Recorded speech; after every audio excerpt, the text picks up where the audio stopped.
So guys, till now let me just revise whatever we have discussed. Sir, 8th class recording is not available in TapTap website. So you can directly go to YouTube, just go to YouTube and type Blackbucks TapTap. You will get all the class recordings there. Madhu. Madhu Kirti, yeah, Kirti. So guys, till now, whatever we have discussed. So in the past class, we basically discussed something about enumeration part. So enumeration and scanning. So whenever it comes to scanning networks, we basically started from understanding about OSI model and how basically OSI model works and what are the layers of OSI models. Whenever you go for these 7 different layers, they basically carry different implementations. So physical layer, data link, and network layer are basically called as hardware layers.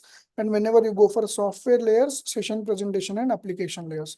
And transport layer is basically going to be the heart of OSI model, which basically connects the software and hardware layers from in between.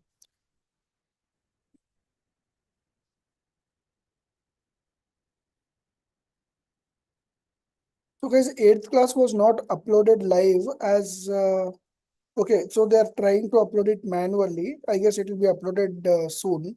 So just try to see it will be available in some time.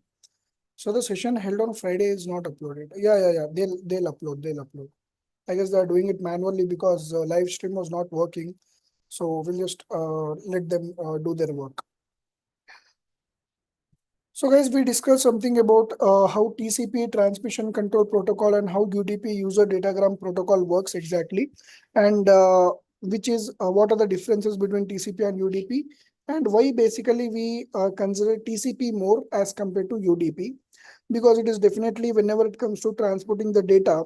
So whatever data is being transported, so here the data is basically transported in segments. So these basically segments are sequenced each and every time. So at the end, whenever the data is jumbled or data is lost, so you can basically resequence the data. And also if the data is lost, you can basically regenerate the same segment which has been lost on the internet. So that is what TCP holds. Whenever you go for UDP protocol, so it is not, it will not be able to sequence. It doesn't follow sequencing.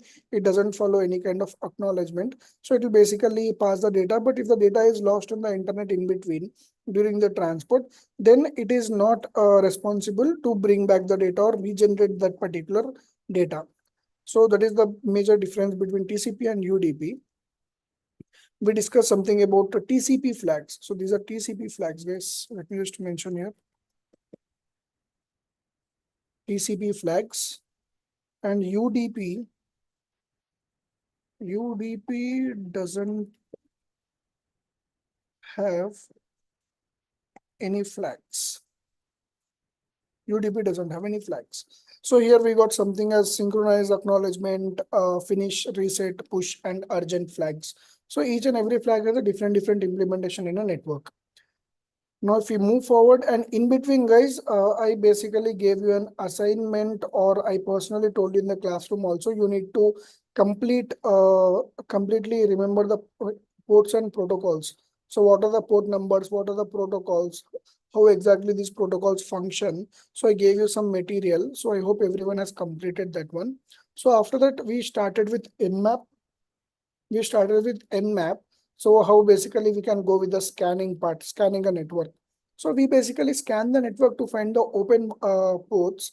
Open ports are nothing but either you go for open and closed ports. You also get operating system. You can tell versions, operating system types. Either it is Linux, in Linux, what is the operating system, and all the versions you can basically grab all the information. So scanning is also a part of the information gathering and enumeration part.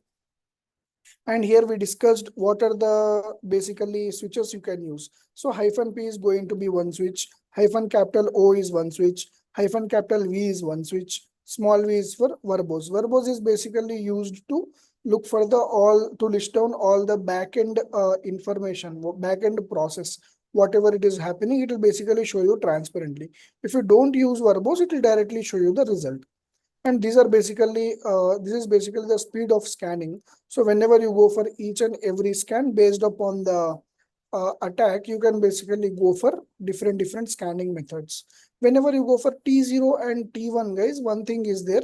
So T0, T1 are basically considered whenever you want to bypass the firewall. So if there is a firewall and you don't want the firewall to block your access, that is the reason when you're going to use this.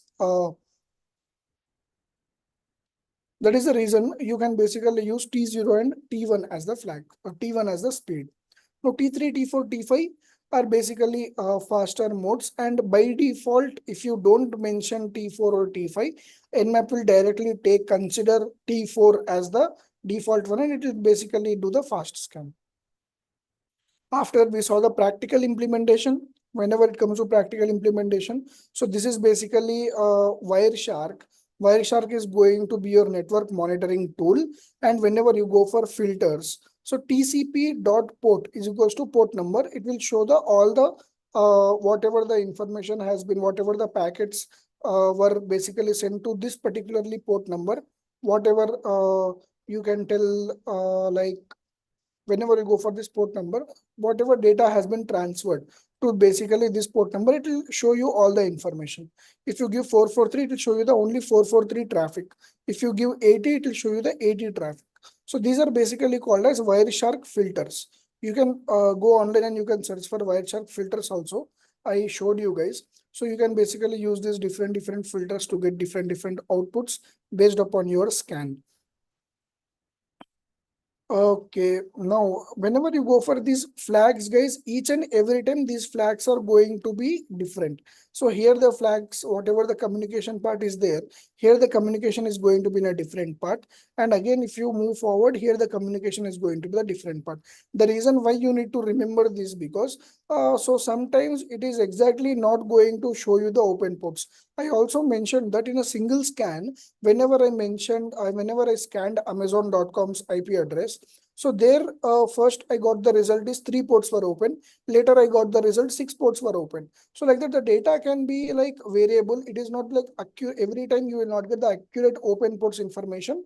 So that is why whenever you're trying in the backend, if you basically use monitoring tools like Wireshark, so you can basically look at these flags, whatever communication is being done. Based upon that, you can predict that this port is open or closed. So like that, you can generate a lot of traffic. So for monitoring the traffic, you basically need to understand what is synchronous and acknowledgement, reset, finish flag, how exactly these flags function, and how basically these are going to help us to gather the information or find the vulnerabilities in any organization's network or any of the server, any of the computer, or any website, whatever you're targeting. On that, how network can basically monitoring can basically show you the importance. So whenever you go for firewall, we got something called as acknowledgement scan. In acknowledgement scan, we are going to check whether the firewall is present or not. Here the communication again is going to be different. Acknowledgement and reset are being used. These two flags are being used for the communication purpose. But here, whenever you go for firewall is present, it is going to block our access. So you will get only acknowledgement flags here, nothing else. So here you can see the arrow mark is telling that this is my IP address. From my IP address 192.168.164.128. So this is basically the target IP address. So only the packets are being sent, but nothing is being received. But here you can see the IP addresses have been changed. First, what it was 192.168 is my IP address. I sent a packet acknowledgement flag using acknowledgement flag, and again I received from 443.228.249.32 192.168. That is my IP address. So from this IP address, I got a whatever the packet was sent using reset flag. It basically sent me some information. So whenever you get a reply, it is basically showing that firewall is not present. Then only you will get the reply. Otherwise, you will not get any reply, and you can't basically wait for the reply. If you try multiple times also, it is going to block the IP address.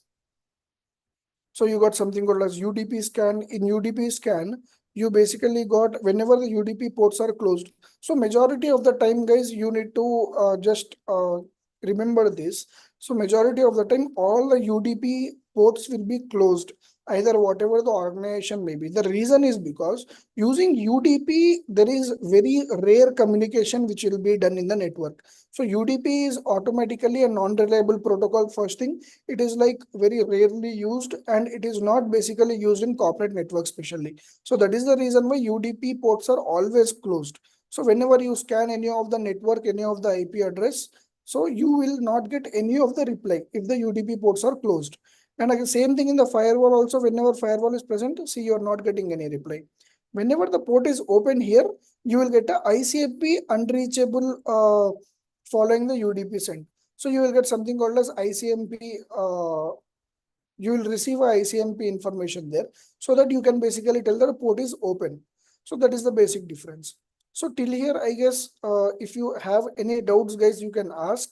And also, the basic reason why I explained this everything is because this basically was a completely technical topic. It was a little bit challenging for you guys to understand how this Wireshark works, how scanning exactly works, what is the advantage of scanning and everything. See, whenever you're trying to target any of the organization's website or any of the website as a target, server as a target, the basic thing is you need to look for the open ports. Why basically we look for the open ports is because whenever you're trying to build a connection between a client and a server, you basically need to look for the open port from which you can send a connection and you can build a communication between the website.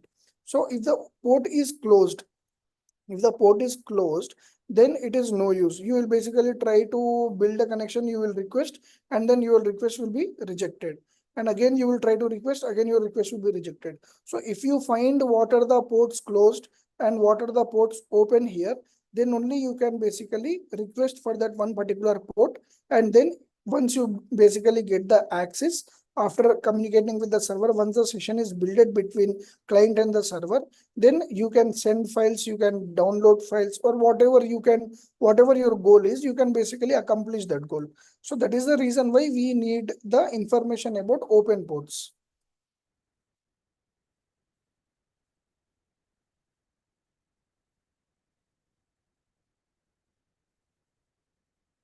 Clear, guys, till here? Do you have any doubts?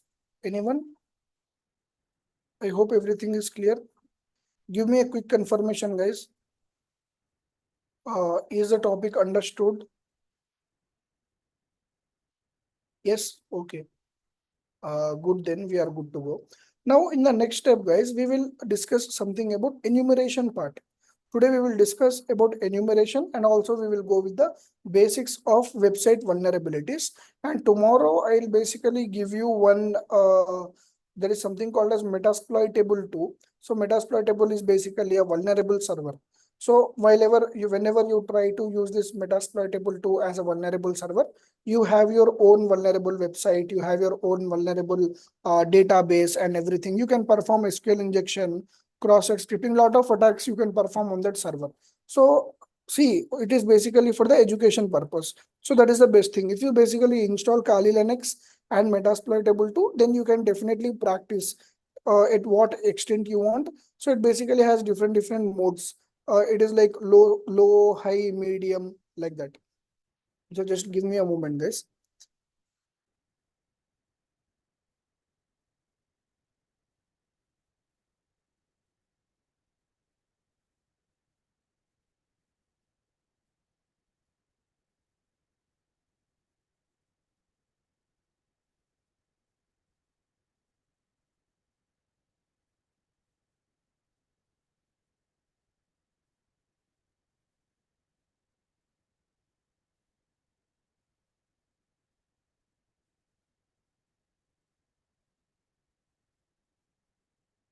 Yeah, guys. So today we will basically discuss something about enumeration.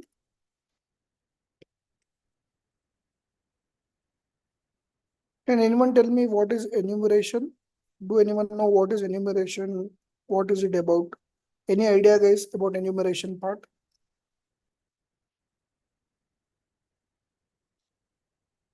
Okay, let me just explain.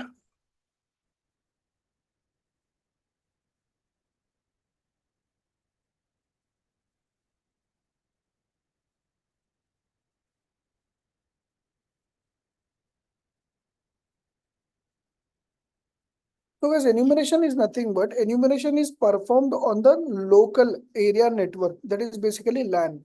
So enumeration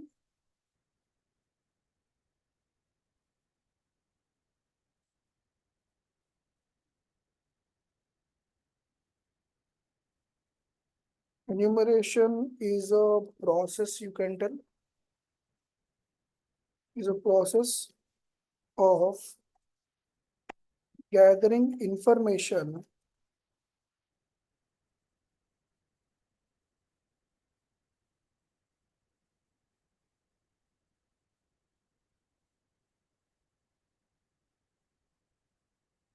about. First one is going to be network, protocols,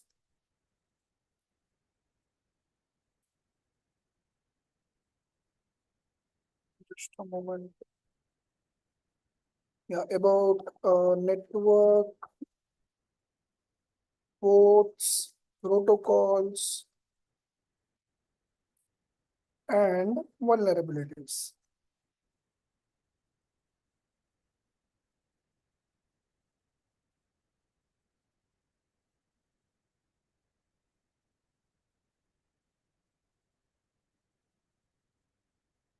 Enumeration is performed only on local area network, that is LAN, local area network.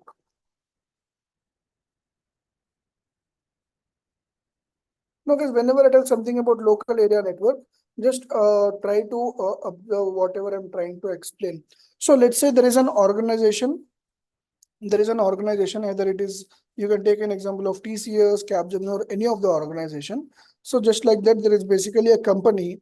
Now, whenever you go for this organization, let's assume that this is the internal network.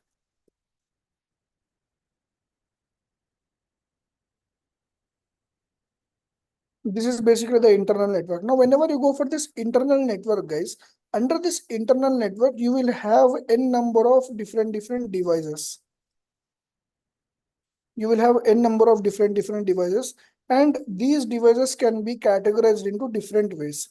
Now let's just assume you got some devices like let's say printers,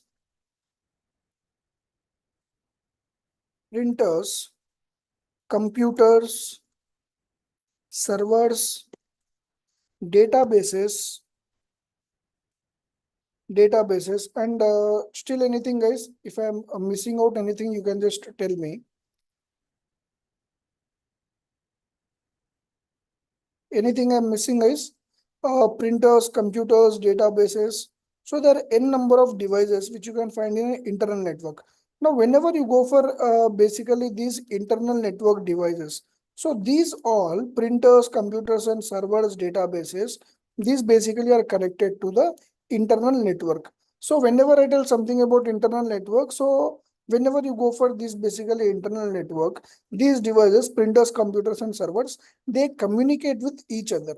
So printers communicate with computers. So whenever you're trying to take a printout, or whenever you're trying to print some document, you are basically going to connect the computer with the printer either over local area network, any local area network. So whenever you go for local area network, you have let's say you're both are connected to the same Wi-Fi, then you will easily be able to send the documents and take the prints. Now, whenever you go for servers and databases, these server, database, and computers, server, databases, computers, these three are basically connected to each other. So whenever someone wants to access any files, any data from the database, the computer is going to directly communicate with the database, and it is going to download, upload, or edit the files. So all the actions on the databases are done with the computer itself. So each and every device, whatever is present in the corporate network or any of the local network, they basically communicate with each other. Now, whenever you go for this communication, one thing is common, is that is basically going to be the network. So every device is connected to the same network. Now, if you're basically an attacker, and you get into this network, so your device is also connected to the same network. So whatever printers, computers, servers, databases are there, they are connected to one network, and you also got the same access to your laptop to this network. Now here what you can do by using this complete scenario, whenever you are connected to the same local area network as these devices are, so you can basically get all the information of these devices to your computer. So you can gather the versions, whatever the printers. First thing is, you can basically go for number of devices. You can go for number of devices. Second thing is configurations. Again, you got versions, and also configurations, versions, number of devices. Yeah, you can get the information of operating systems.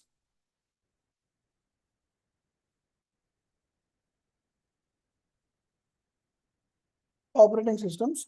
And whenever you basically identify, get all this information, it is definitely going to be helpful for you to find the vulnerabilities. So you can basically connect the versions and everything. So whenever you collect the information about all this, also you will get information about open ports. So here, whenever you got information about IP addresses, first thing is IPs. You will get all the IPs. After getting the IPs, you will scan those IPs and you will get open ports. You will get closed ports. Once you find any of the open ports, from there basically you can move forward. So this is the information you can basically gather about any of the organization. Now, whenever you are gathering all the information, you got configurations, versions, operating systems, IP addresses, open ports, closed ports, what are the protocols being used. So everything you got the information. Now, once you get this information, the next step, what it is going to be exactly is, so one thing you need to concentrate here.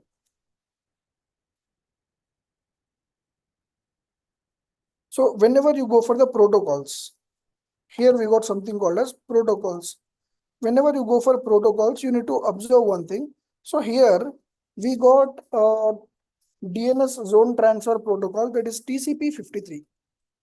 TCP53 DNS zone transfer protocol. TCP53 is one. Next protocol is going to be your DNS queries. DNS queries, which is going to be UDP53. UDP53.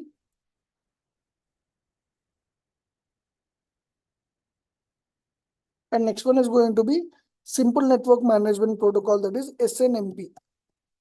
Simple Network Management Protocol.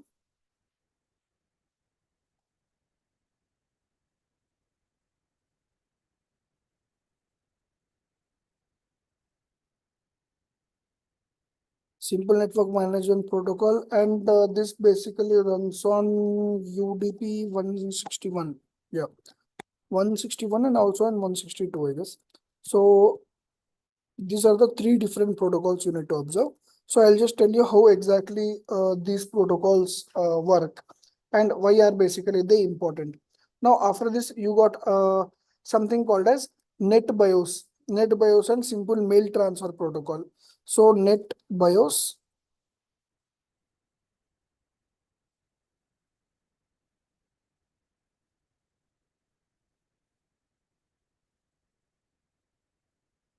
and you got Simple Mail Transfer Protocol, SMTP.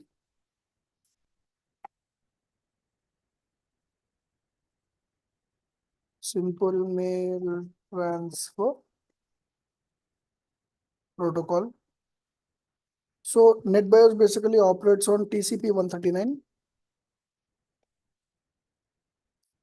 and SMTP operates on TCP 25.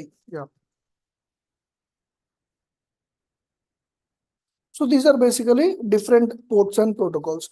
Now, whenever you go for these different ports and protocols, either it is DNS zone transfer protocol, DNS queries, simple network management protocol. Here, the main part is you basically need to observe these three protocols. one is NetBIOS, one is simple mail transfer protocol, and another one is simple network management protocol. So whatever network related devices are there, whatever the information is there, you can basically get it from simple network management protocol.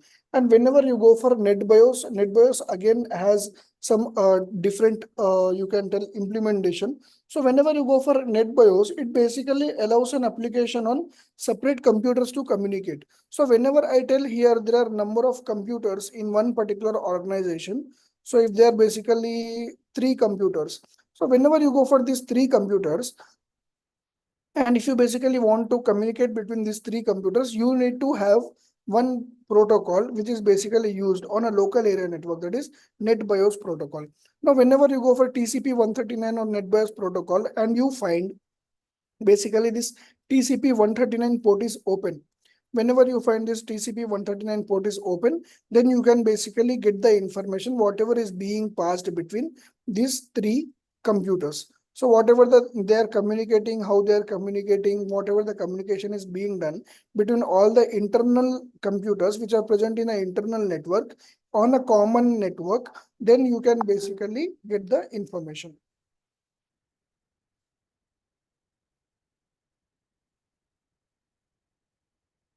So this is about enumeration, guys. Now, if we move forward, so here we got a number of different protocols, right? So here we can just tell that.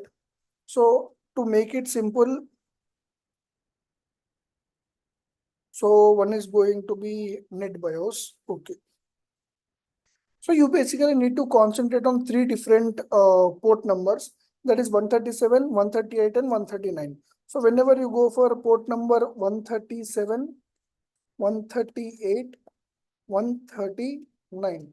So 137 is basically used as UDP port.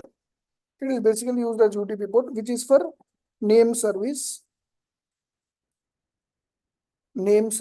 and port number 138 is basically used for datagram service. So these are all going to be communication port numbers, guys, communication protocols. And next one is going to be TCP 139. That is going to be for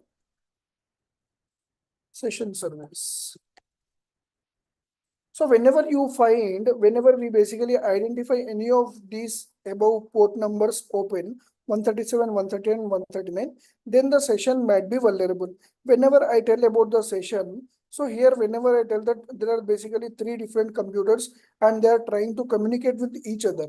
So basically let's assume this is basically A, this is basically B, and this is basically C. Whenever A is communicating with B, so there will be one basically session formed between A and B.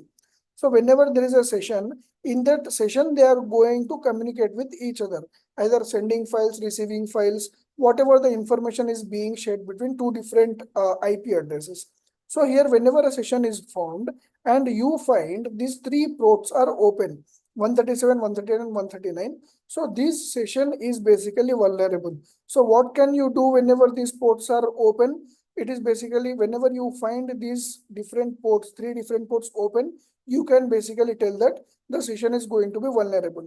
And how you're going to make benefit of it is you can basically consider whatever the communication is being done, that information can be basically listened by monitoring these three different ports. So that is why whenever you go for three different ports, if you find these ports open on local area network, that is whatever your internal network is, then definitely the session is going to be vulnerable. So if you basically the ports are closed completely and there is no kind of you can tell like chance to basically 137, 138, 139 ports are completely closed, then you can basically tell that the session is completely not vulnerable. There is no vulnerability. Now, whenever you go for NetBIOS, if we come back to the NetBIOS, so it basically allows us. So let me just write here. The main, whenever you go for enumeration part, the main thing is NetBIOS. So whenever you consider this NetBIOS, it is basically called as Network Basic Input Output System. So Network Basic Input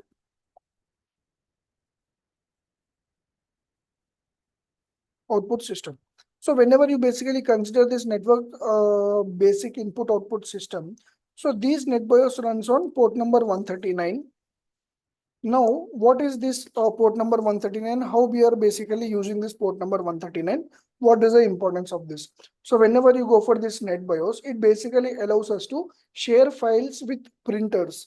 That is, whatever files you want to share with the printers, you can basically share a number of files. Whatever the prints documents has been shared, that completely in the local area network will be taken care by the NetBIOS itself. So it allows us to share the information,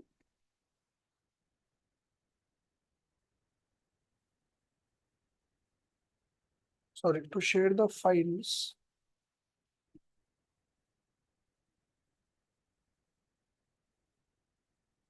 to printers within the network. So this is the importance of NetBIOS. Now, whenever you go for this whole port numbers are open and everything, first thing is attacker can get list of computers belong to certain domain. Attackers can get the list of shared machines. So whatever are present here, an attacker can get the list of hosts information. Whenever it will host information, their IP addresses and everything, he can basically get all the information. So for this, we basically called something called as NBT scan. So how you are going to exactly do this? So whenever if you try to observe, so if you are basically going to college, right? In one particular college, you will have, let's say you are in lab. So in that particular lab, you can basically find the IP address of the Wi-Fi. So whatever Wi-Fi is there, you can directly go to your system and you can type ifconfig, you will get the IP address. Once you get that IP address, try to scan that IP address. Whenever you're trying to scan that IP address, just give this command. So this is basically, yeah, you can directly give nbt scan space. You can basically give the IP address, target IP address. Now, whenever you give nbt scan here, what exactly happens? So you will get information of server, user, and MAC addresses. MAC addresses of number of devices connected to the network. So if there are basically in one lab, you got basically six to seven number of computers, or 20 computers, 30 computers, 4 to 5 servers are connected to the one particular network, then you will get all the information related to that network. Just a moment, guys. Hello.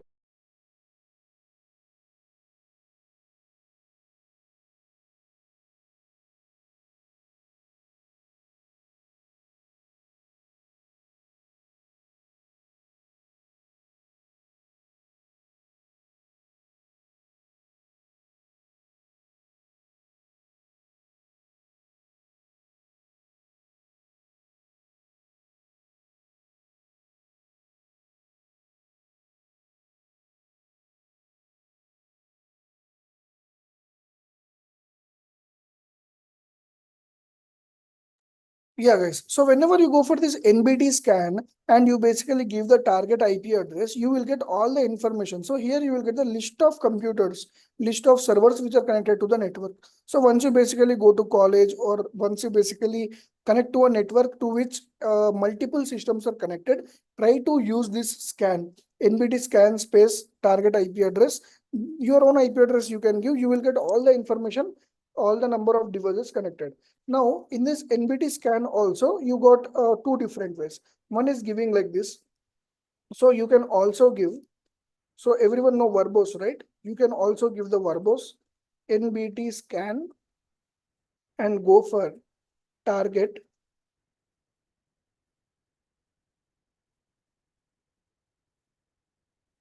And after the target, you can give -v. That is basically for verbose. And again, if you basically give like this, so it will basically give services. It will basically give what are the services are connected and everything, but it will not give in a human readable language. So what exactly you can do is, to get the output in a human readable language and human understandable language, you can directly go for NBT scan, and again you can just give target IP address here, target IP I can tell, and after this you can go for -v small v, sorry, -v small h. Then you will basically get the output in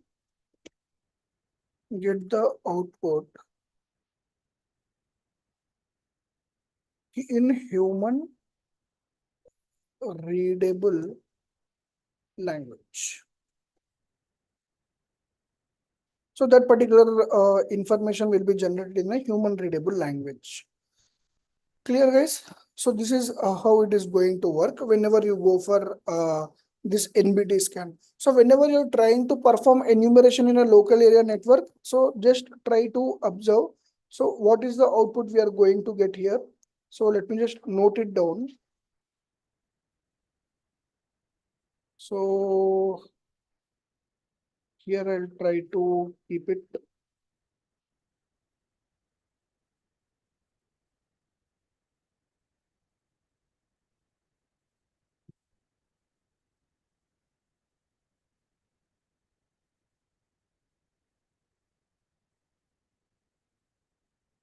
So here you can just tell attacker can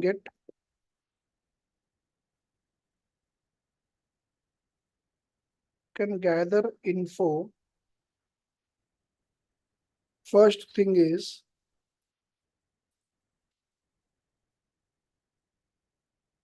list of computers, list of devices, let's say, list of devices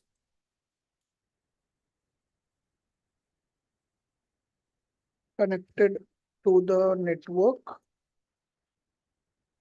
Next thing is going to be list of shared machines and files in the local area network. And again in the last we got list of hosts information including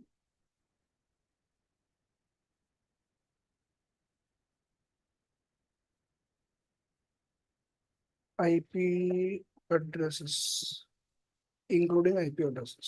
So this is exactly the information you can get. So whenever an attacker is trying to use this scan, you can basically get all this information. Just try to remember this. Okay, now guys, this is basically about local area enumeration. Whenever you go for, let me just show you the command also NBT scan, how exactly it is going to work. I guess in my home network, I don't have a lot of devices. Let's check if we can get any information.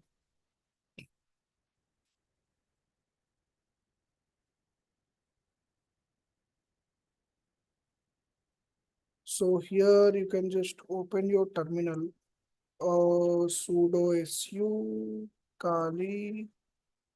Yeah. Once you get the root privileges, then directly go for ifconfig.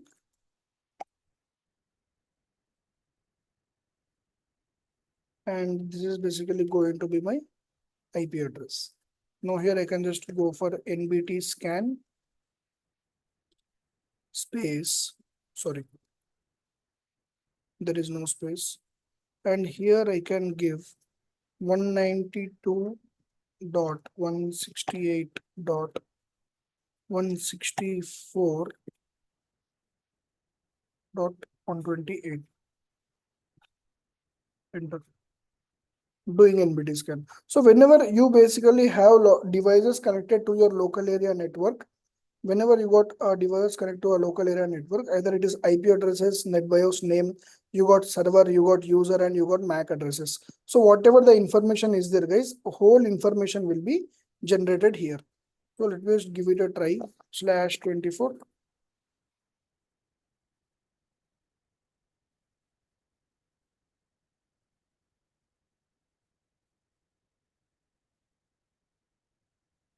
Okay, just a moment.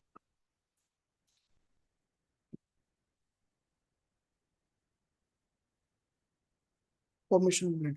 So guys, whenever you go for local area networks, that is basically if you go to your college, just try to use this command nbt scan the basically give the IP address. So basically, whenever I go to sessions in my colleges or somewhere, whenever I am giving a training personally in offline training, so I get a shared Wi-Fi network of a college.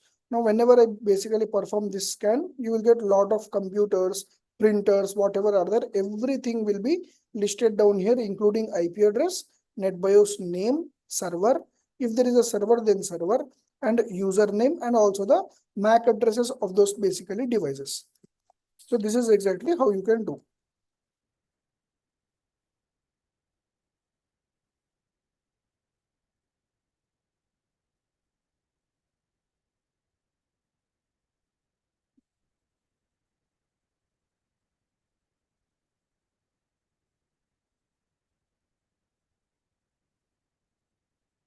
Just try to remember this, guys. So once you basically get time, just try to do this. So you will get all the, is the target our IP address? Yes, you can give your own IP address, doesn't matter. You can give your own IP address. So whatever the shared information is there, it will be showed here. Okay, yeah. Now, guys, this is all about the enumeration for our local area networks. Now, you got the second part. In the second part, we got enumeration, that is DNS enumeration. DNS enumeration. Now, whenever you go for DNS enumeration, guys, this is basically nothing but domain name enumeration. So whenever you go for a domain name enumeration, so each and every domain name, so each and every domain name, either it is organization's personal network, is basically, so whenever you go for a DNS enumeration, they are basically connected to any organization's personal network. So whenever you go for this DNS enumeration, if you want to exactly enumerate the DNS, using DNS, if you want to enumerate any of the organization, you can basically use, there are two things which you can use here. One is going to be DNS recon to get the DNS records, and another one is going to be DNS NM. DNS NM is nothing but DNS enumeration. So first one is going to be DNS recon. Oh, just a moment. Yeah. DNS recon, there is no space. You can just give -d. -d is basically for the domain name. And then here you can give single space. You can give any of the, let's go for simply learn. Simplylearn.com. This is exactly the domain name. This is one thing you can use. And another one is going to be DNS NM. Directly you can give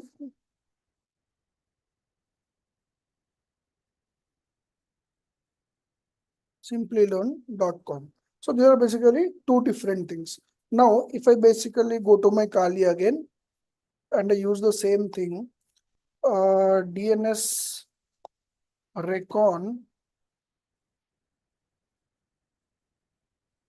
space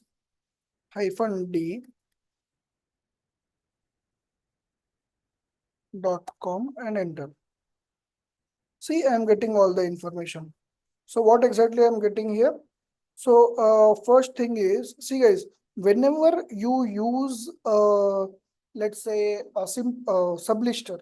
So here I just want to clear one thing. So one more tool for information gathering was sublister. But what is the difference between information gathering and what is the difference between enumeration? Let me just tell you. So whenever you go for sublister, sublister is also a tool which is going to give you the information about your subdomains and all. But here in sublister, you will get information about only subdomains. But here, whenever you go for DNS recon or any kind of enumeration, Just a moment. Yes.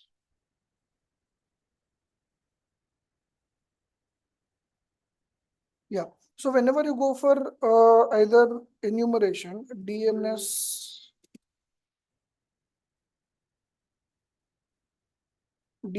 enumeration, this is going to show you something called as MX record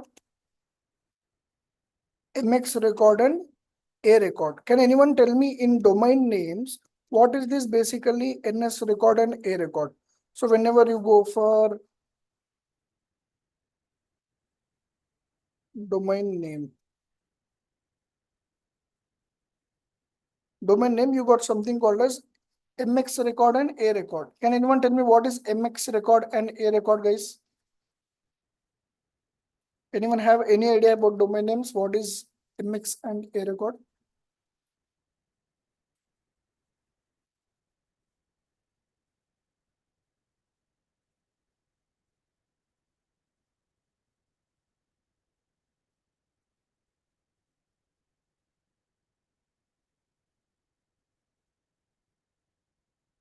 Yeah, let me just show you guys.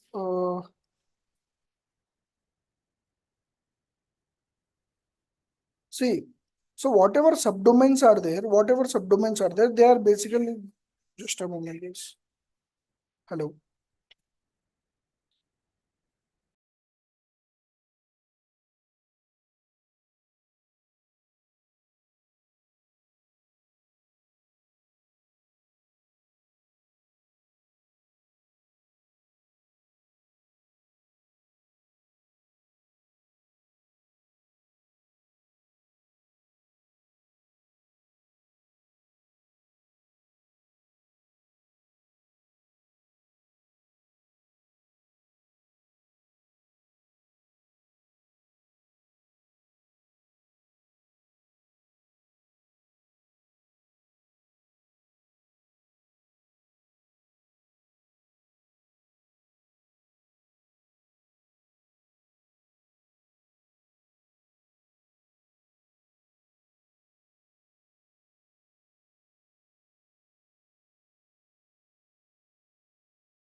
Yeah, guys, sorry for the delay.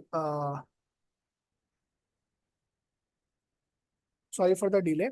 Uh, so what I was exactly trying to tell is here you got something called as MX records and A records. So whenever you go for MX records, guys, first, just give me a moment.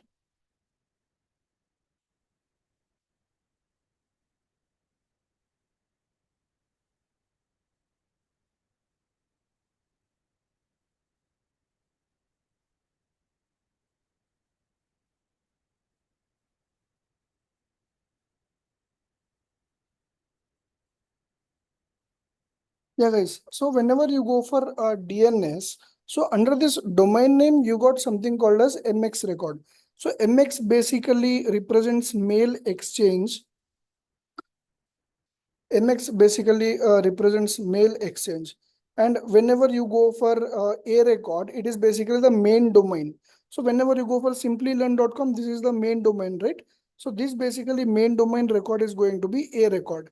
So like that, in Sublister, you will not get all the detailed information, but here you are also getting the IP addresses. These are all the IP addresses. And here you got one server, that server IP address is being shown. And whenever you go for this DNS, again, this DNS server record is IP address is being shared. And again, you go for MX, then different IP addresses are there. Here, two IP addresses are being showed. And whenever you go for a record also, so for this a record domain name, again, four different IP addresses are being shared. So whenever you go for gathering information, enumeration of each and every domain name, you will get this much detailed information. Now let me just show you what you can get with DNS enum. DNS enum we have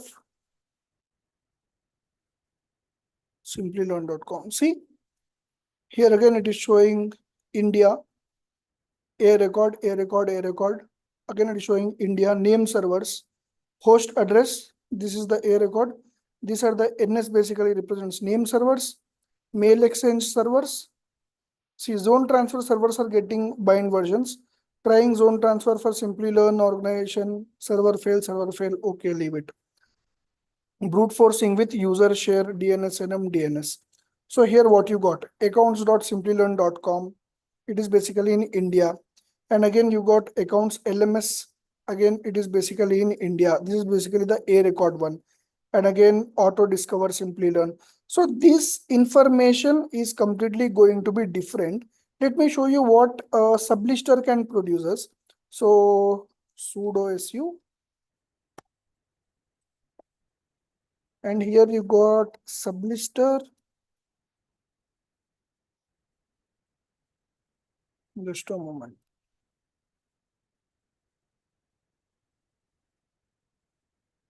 T3R space. Can anyone tell me what is the command for Sublister in the meanwhile, guys? What is the command for Sublister? How can I basically use Sublister? So I hope we already completed this in last module, right? Sublister part. In information gathering part. Can anyone tell me how we can use Sublister? Python 3, okay. Type the full command. So here we got Python, Sublister. After this, what should I do? So this is .py space. Again, you got for a particular domain, you need to give -d. And again, you need to give the domain name. Let's go for simplylearn only. So you can simplylearn.com, and then you can go for enter. Okay, just a moment. CD Sublister, same command again. Okay, this is Python 3. No, okay, ls.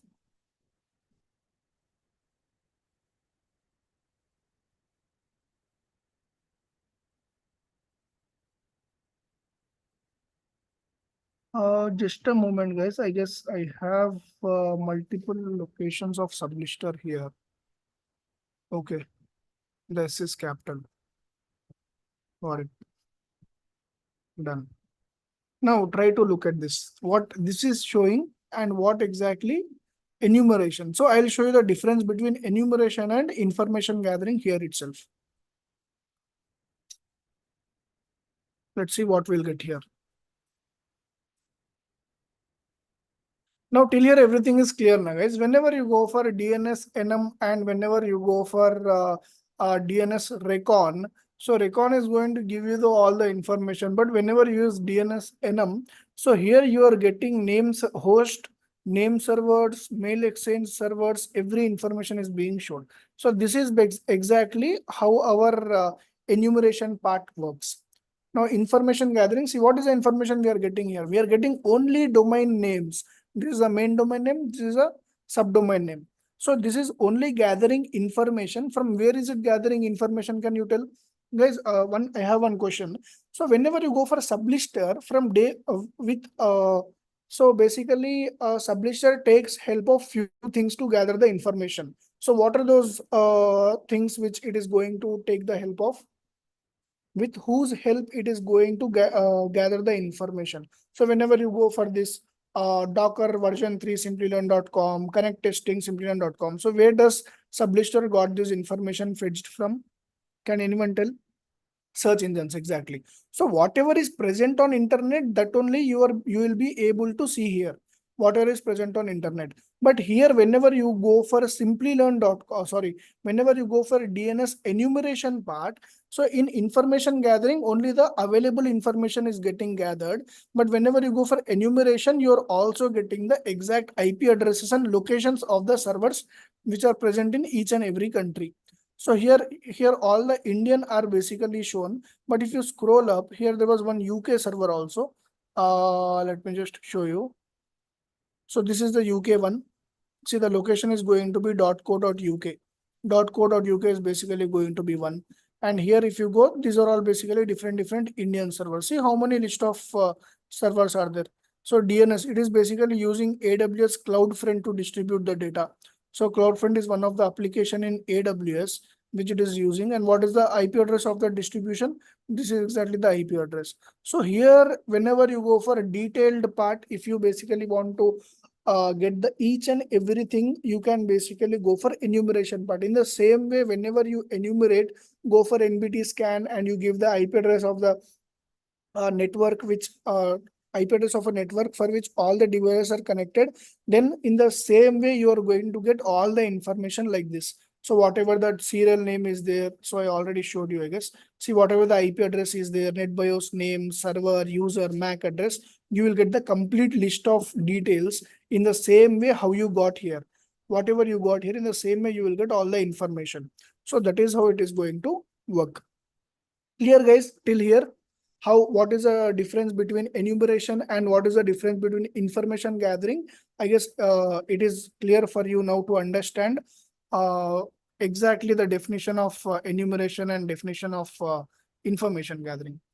So let me just take a screenshot here. Any doubts, guys, till here? Is everything clear? Give me a quick confirmation.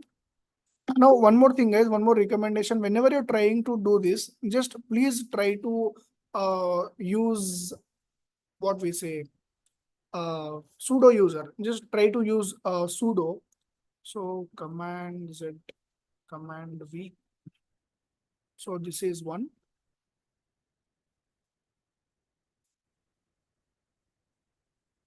This is for DNS recon.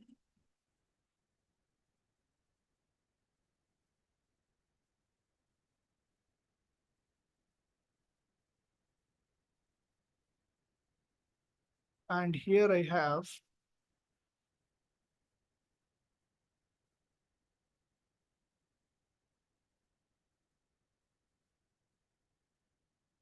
is it clear, guys? Give me a quick confirmation whether the topic is clear or you have some doubts or anything. Please give me a quick confirmation.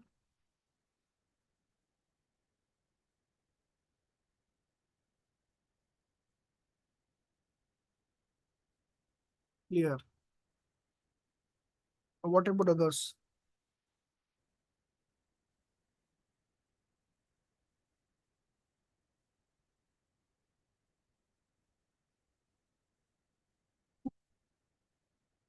Here, okay.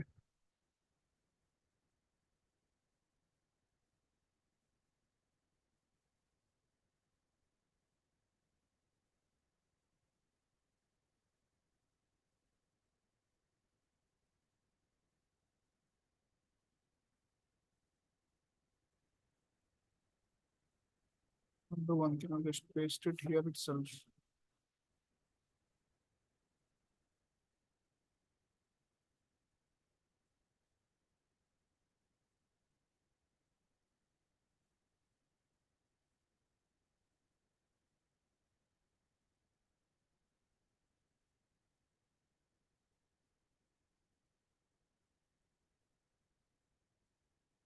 So yeah, this is it, guys.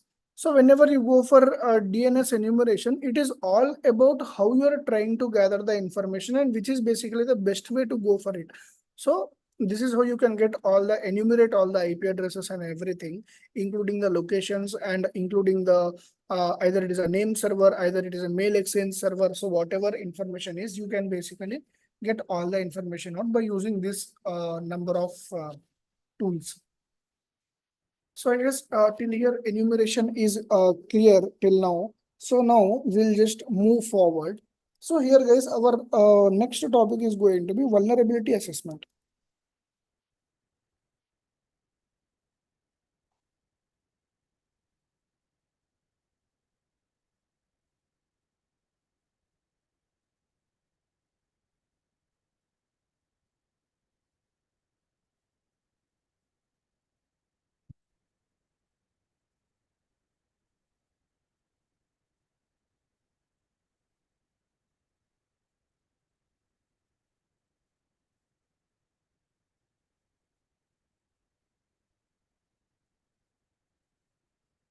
So guys, whenever you go for this part, here I have something.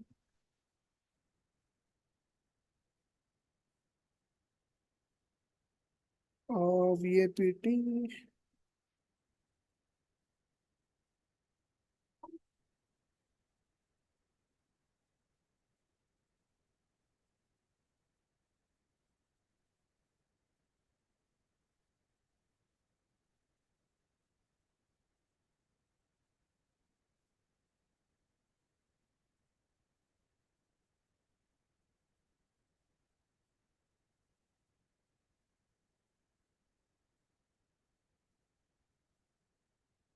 Okay, just a moment, guys.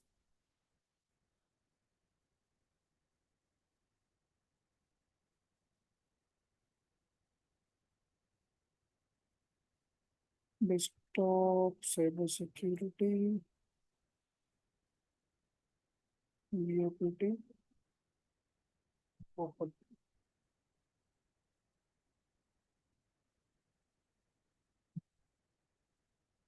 So vulnerability management cycle. So whenever you go for vulnerability management cycle, just try to observe this. There are basically different steps.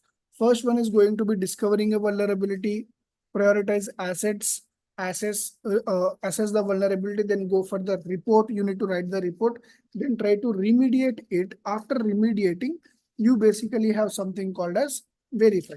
So here, one thing, whenever you go for vulnerability analysis part, there are basically four ways of vulnerability assessment. You got four different ways. So what is basically the first way? First way is going to be active assessment. Second one is going to be passive assessment.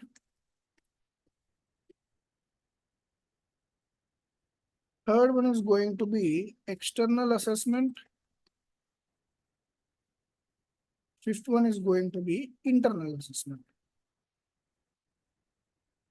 External and internal assessment.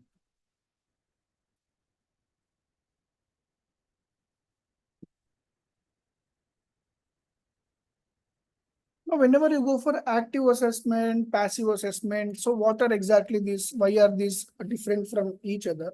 So guys, whenever you go for active assessment, you are going to test whether there is a vulnerability or not. You are going to perform the assessment on live traffic. Live traffic. So here, first thing is what is vulnerability assessment? So each and every organization, whenever you go for each and every organization, they basically use this vulnerability analysis and vulnerability assessment process. The reason is because so each and every month or each and every 6 months or 1 year or whatever the timeline may be, based upon the timeline, what these people will do is they will try to perform different assessments and analysis. You can also tell vulnerability assessment, or I can name it analysis. So what is exactly analysis, guys? Analysis is nothing but you are trying to analyze something, right? So whenever you go for vulnerabilities also, the only thing that an hacker or someone who is trying to get your information or who is trying to access your information, who is trying to steal the information of an organization, the only threat is coming from a single term, that is vulnerability. If there is a vulnerability, if someone finds that vulnerability and he is successful to exploit it, then definitely he is going to get access of all the data which is present on the network. First thing is once he gets the access to the network, then he will get the information of all the connected devices. Second thing is if he gets the uh, access of a website, then he will get all the access to the customer's data or payment gateways, what is the transactions, debit card details, credit card details, everything, including the bank informations. Now, whenever you go for these vulnerabilities, so basically corporation, whatever the corporates do, they try to timeline these assessments. There is basically, everyone know there is basically a cyber security team sitting there, and that team, what it will do is it will try to basically run number of tests. We also call it as a penetration testing. So in penetration testing, in vulnerability analysis, so the first thing is they try to find out number of vulnerabilities. Once they try to find number of vulnerabilities, there are basically two ways. Either they can try to patch it on the same way, or else they can try to exploit that vulnerability and see what is the damage. What is the damage, how much damage, and how much dangerous this vulnerability was. There are basically two ways. Now here in this, basically finding a vulnerability or analyzing a vulnerability in any website, server, or whatever network or any term, there are basically four different ways. First one is going to be active assessment. In active assessment, you are going to basically do the analysis and assessments on live traffic. That is, you are going to do it in a live way. So if the servers are running, if the website is in a running mode, still you are going to test it. Now, second one is going to be passive way. So what is exactly passive way? In passive way, you are basically taking the backup. Here you are taking the backup and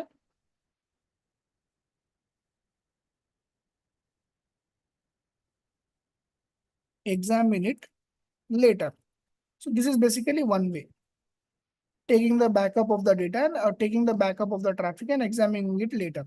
Now, next one, external assessment. In external assessment, you will basically go with the hacker's point of view.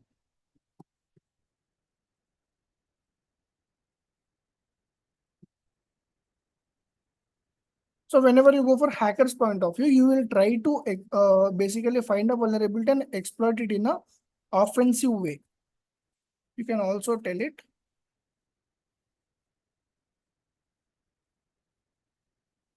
Here you got offensive way.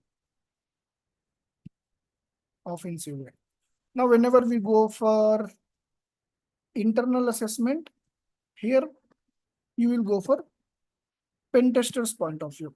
So what is exactly pen tester's point of view? Pen tester's point of view is nothing but he will try to find the vulnerability and he will try to patch it at the same time. So this is basically going to be the defensive way.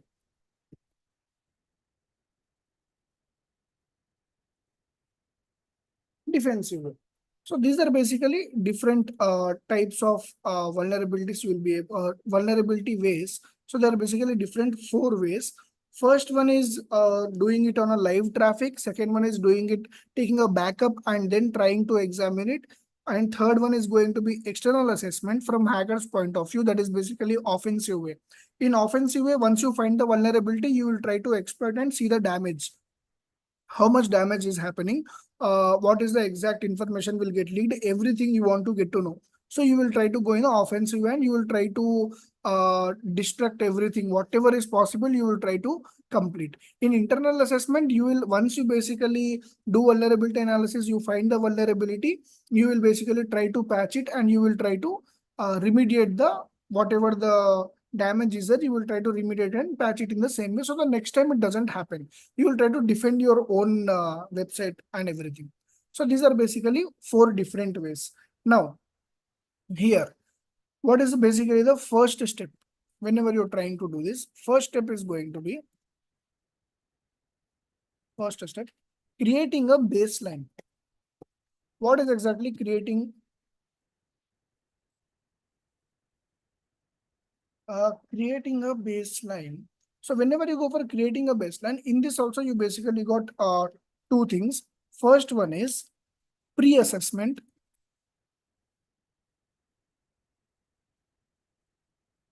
Pre-assessment. This is basically one phase. In pre-assessment phase, what exactly you will do is, see, whenever you want to do penetration testing or vulnerability analysis, this is basically a legal way, right? To go in a legal way, you basically need to take permissions. So in this first phase, you're going to taking permissions. And second thing is going to be prioritize. What is exactly prioritize? Prioritizing either web servers. What is exactly your target? Web servers, either it is some kind of active directories. So here guys, active directories is nothing but whenever you go for a database, just try to observe. So whenever you go for one particular database, okay, one particular database, this database has some kind of files. So this particular data, whenever you go for a normal data, just a moment. Yeah, whenever you go for a normal data, it is basically divided into 2 different ways. First one is going to be private data. First one is going to be private data. Second one is going to be public data. So what is exactly private data and what is exactly public data? Public data is nothing but this can be files, some kind of document, something. Whenever you go for private data, it consists of user IDs and passwords. This is basically completely personal data. That is private data. Now here private data, this basically public data files and all will be stored in a database, But whenever you go for user IDs and passwords, which is basically the private data, that will be stored in a active directory. Where active directory separately has some different firewall or security mechanism. Still, so it is like if your organization is completely compromised, there is some data breach, and database, whatever is present in the database data got leaked. Still, the active directory can remain secured because the user IDs passwords are stored separately, and the data, whatever public data, is stored separately. If someone targets the database, he is not going to get the user IDs and passwords. So here we will basically protect it. And again, you can add an additional firewall to this active directory. So whenever you add some additional security feature, so till here the hacker will come and he'll try to compromise the database and he'll get the data. But whenever he's trying to come here, again, he need to break the security. So till that time, you will, whatever the organization is there, they will definitely get the alert that the data is getting leaked and everything. Till that time, he will not have exact time to crack this firewall. And then uh, he'll basically disconnect, and whatever data he's got was completely public data and it is completely non-destructive data. So nothing will happen to the organization. It will try to gather the information again because it is a public data. So the reason why we have active directories is to add some additional security and additional security to the user IDs and passwords. That is the exact reason why we use active directories. So here we got, okay, here we got active directories. And again, after active directories, you got something called as network. So here exactly we are trying to prioritize what exactly we want to do. We want to target web servers, we want to target active directories, or we want to target the network. Once this is done, then the second stage here, The second stage is going to be vulnerability assessment.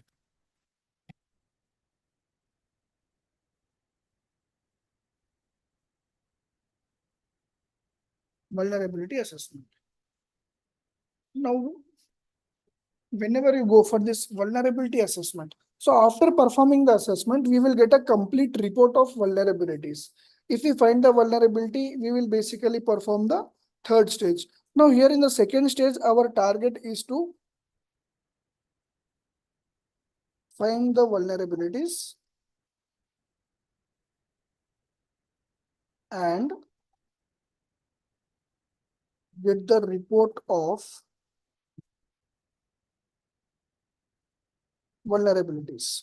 So once you get all the details of the vulnerabilities, now here there are two scenarios. Either you can find the vulnerability or you cannot find the vulnerability. Here,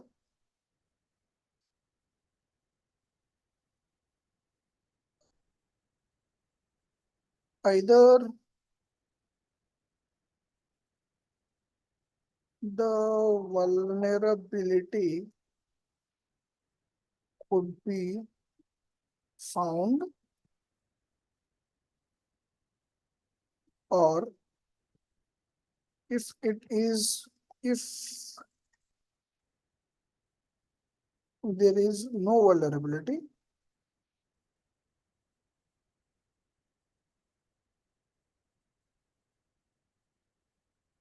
we don't need to proceed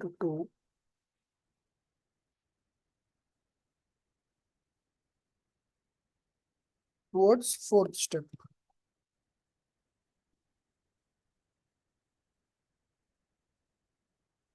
Just a second.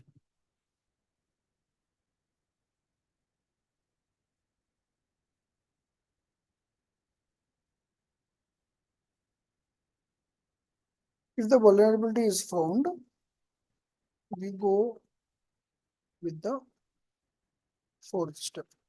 Or if the no vulnerability, if there is no vulnerability, then we don't need to proceed for the fourth step. So exactly the second step, once you're basically done with the assessment, if you find the vulnerabilities, then what is the exact third step is going to be? In the third step, you're going to go for risk assessment.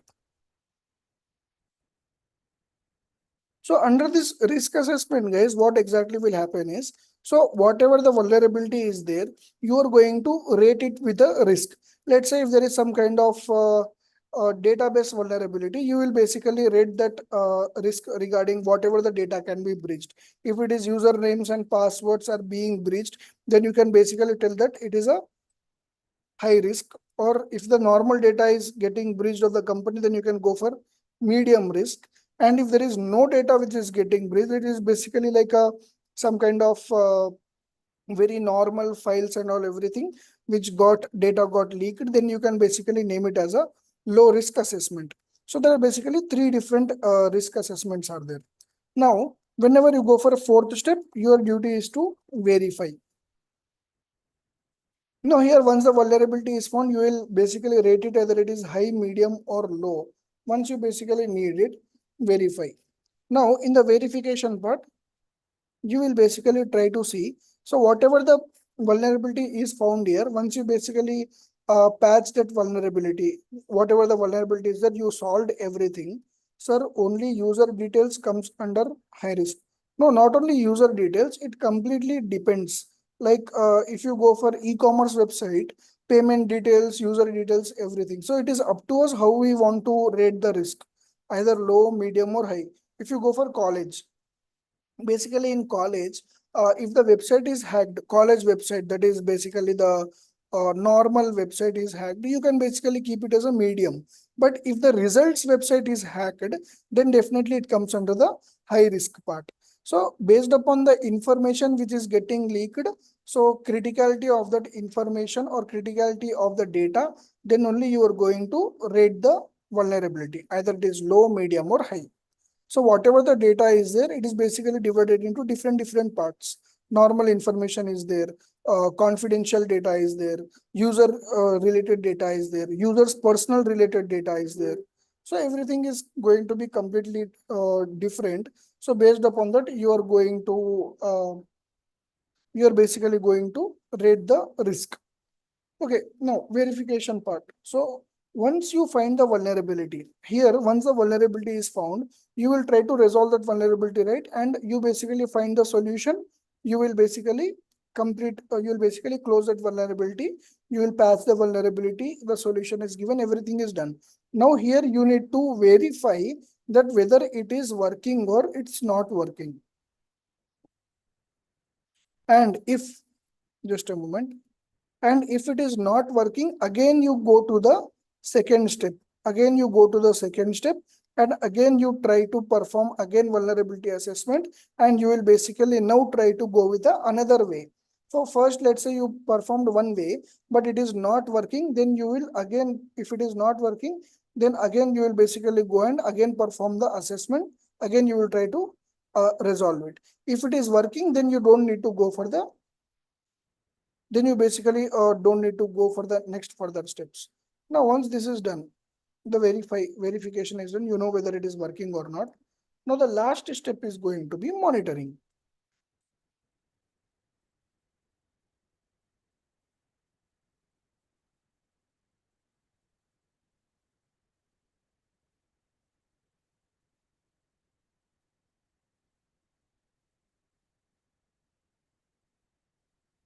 Last step is going to be the monitoring part. Now here we will basically examine if the fix is completely working, and there are any kind of further you can tell intrusions, basically further details or whatever the details are there, we'll basically try to see. And also, we will look into each and every detail. We will monitor the vulnerability for some period of time. So whenever we try to monitor it for the period of time, if you find anything again, we are going to again come with the step 2 again.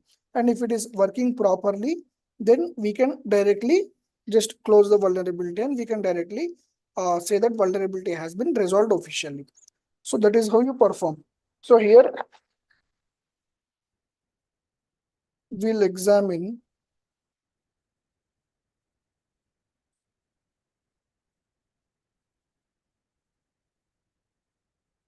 if the vulnerability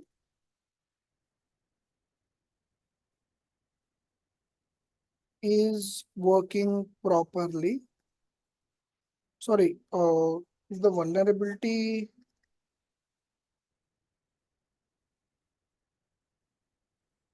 has been resolved and working properly.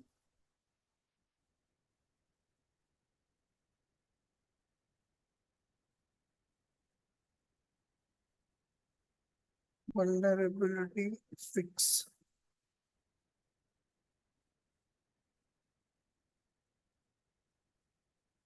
You can tell has been completed and working properly. And still, if there is any kind of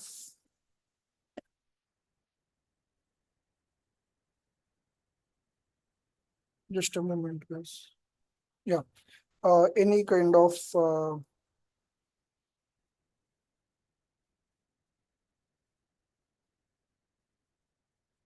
additional observation and work required. So this is exactly how you're going to follow up with the monitoring part. So this is how exactly vulnerability assessment cycle works, guys. Now here, whenever you go for vulnerability assessment tools,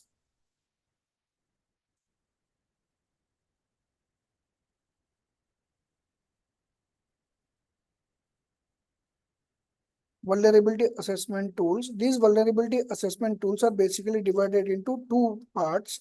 One is basically going to be licensed vulnerability assessment tools. licensed, and second one is going to be non-licensed.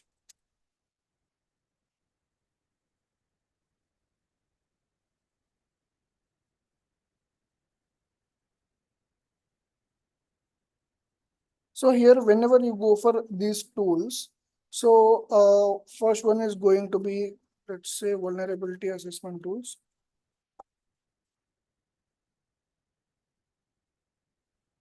Assessment tools. First one is going to be Nessus.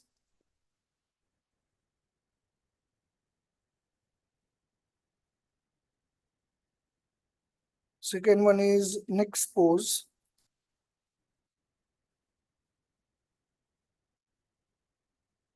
And again, you got OpenVS. OpenVS is basically by Greenbone. OpenVS, NetSparker. So there are n number of tools in the market. Nikto is there. Next one is let's see, Qualys. Yeah. Next one is Qualys. And the last one is going to be Acunetics.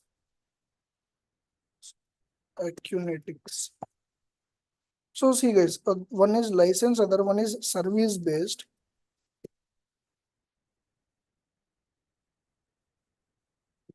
So whenever I tell something about licensed, how exactly they work is, guys, in licensed, but you're going to take the license of that particular tool and you're going to use it for until the license being expired. So license is it will be given for 2 years, 3 years, 10 years, for some long period of time.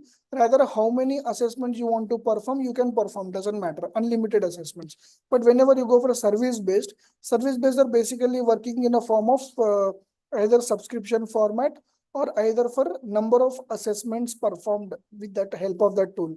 They are going to charge on that basis. This is basically one-time payment for the license for 3 years, 4 years like that. And service based is like either subscription or either for the assessments performed by using that one particular tool. So this is exactly how it will work. So here we got Nessus, Nexpose, OpenVS, NetSpark, Nikto, Qualys, and Acunetics. So these are basically different vulnerability assessment tools which we basically use to check whether the vulnerabilities are present on any of the system or not. So this is exactly how it is going to work. Sir, any free vulnerability assessment tools for practicing? So we can basically use Nikto, but free vulnerability tools, they don't give you the accurate information. So whenever you go for Nikto, it is basically inbuilt in Kali Linux. You can try Nikto. So in Kali Linux, let me just show you guys. Let's close this.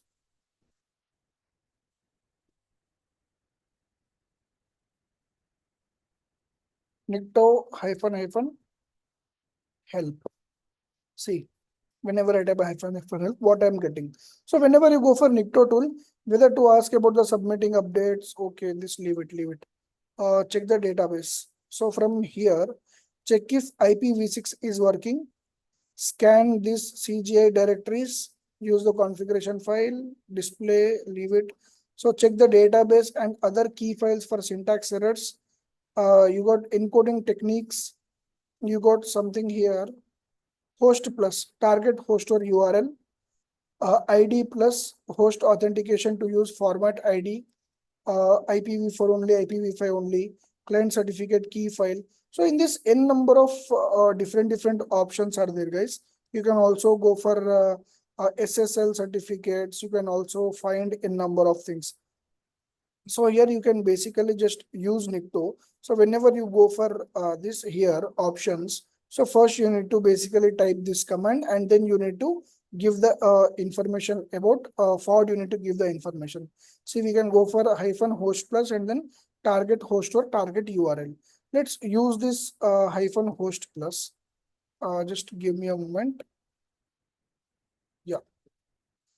Sir, wrong command. You typed hyphen help. See, hyphen help or hyphen anything. but options, however, it is going to give. Just a moment, wait. I'll just type help.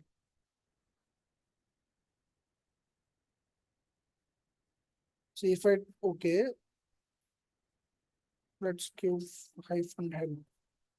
So whatever you type, this is basically the information it is going to give. If you type a wrong command also, it will basically remind you by giving this all things. So here guys, we got this much information. Now, whenever you go for this information, see hyphen tune plus is there, scan tuning, interesting file seen in logs, remote file retrieval, denial of service is there, DOS attack, SQL injection is there. So these are all n number of vulnerabilities you can basically find once you are using scanning, guys. Guys, just a moment.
Yeah, guys. So here you have two different ways. You can go for Nikto hyphen H and you can type your IP address first thing hyphen H and you can basically type your IP address. So let me just give my IP address here. Command C if config, copy this.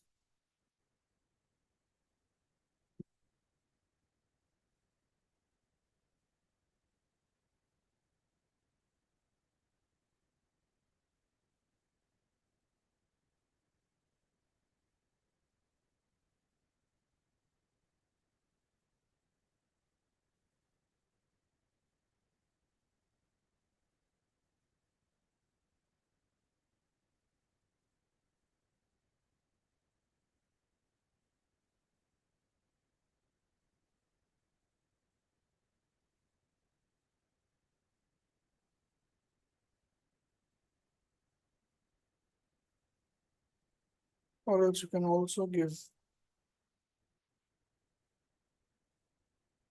hyphen host space. Let's find one URL. Okay, just go for amazon.com. Take yeah,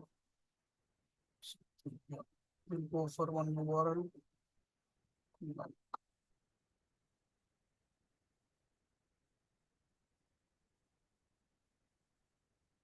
Command C.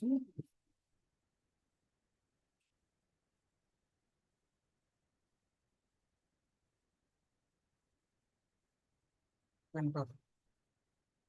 So multiple, see guys, it is generating the result. So what is it exactly telling? Multiple IPs found.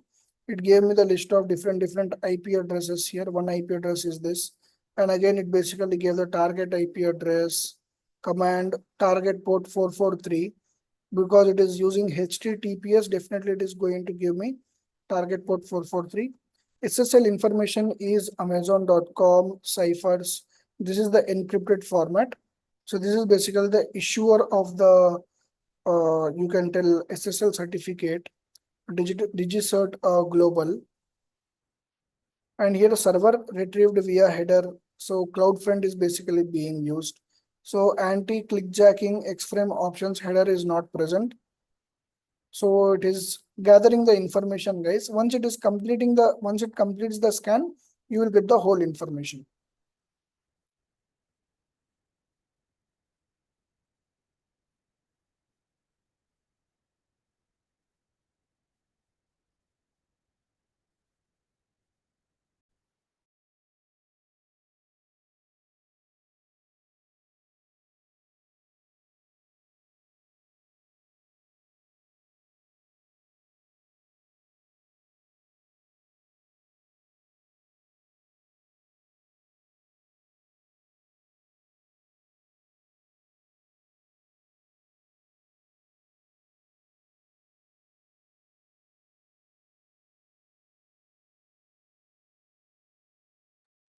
We'll just wait for a moment, guys. So it is generating something. So we'll just look for the exact output what we'll get.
So guys, here whenever you look for the output here, so just try to see whatever the vulnerabilities we are getting.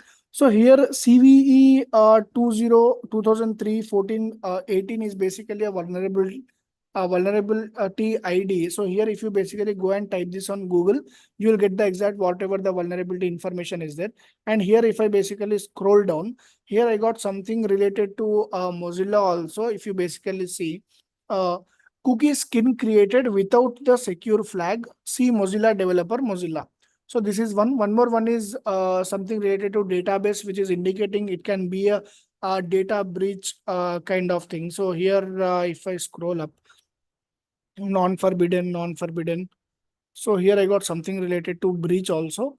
So these are basically all the different ways which it will try to give you. So these are see here you got something called as legacy handle by box HTML cookie session ID time created without a secure flag. So cookies also are not getting created in a secured way. So we will exactly discuss this in our web application vulnerability tomorrow.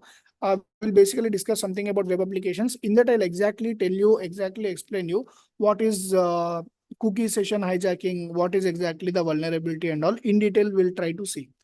So just try to observe the output, guys. And if you have your Kali Linux installed, I recommend you to go for multiple domains and try to see whatever information you can gather about them. So just see the report, whatever Nikto is generating, look for all the vulnerabilities and all. So try to Google them, what are the vulnerabilities, try to read about them. So yeah, that's it for today, guys. Please try to see and please try to observe this. So attendance link, I guess, already has shared here. So let me just reshare it to you guys.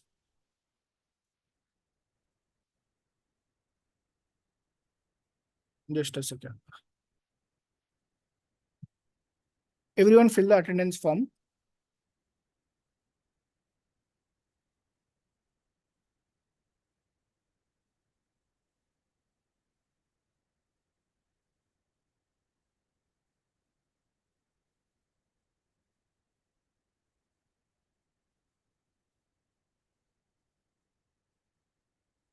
You can just let me know in tomorrow's session, Soumya. There is no problem.